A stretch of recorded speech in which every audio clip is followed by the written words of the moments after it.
Hinted at this time. This weekend also coincides with the 29th anniversary of the blizzard that blew in large amounts of snow across East Tennessee. It started falling on March 12th.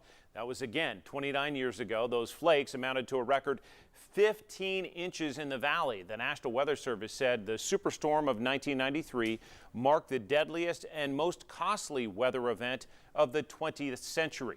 Surrounding areas like the Great Smoky Mountains saw up to 5 feet of snow. That storm stranded hikers. It knocked out power for days.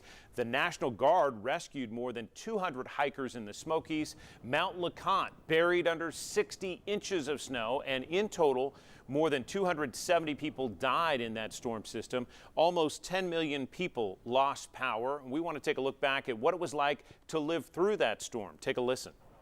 I didn't think that it would really hit in East Tennessee. You just don't get this kind of weather. Trying to make the best of it you can. There's no use of getting upset or excited about it. We can't go anywhere anyway, so you might as well just sit back and relax and have fun. A lot of people did have fun. In 1993, WBIR's chief meteorologist, Marty Skold, forecast that storm of the century, and here's how she described that all-important job. If you made it through that storm, you remember what you did, how you survived, and what you need to know for the next one. Storms like this are ones that make memories for people. You remember the good, you remember the bad, sometimes you remember the ugly. Weather experts say the storm cost about $5.5 billion in 1993.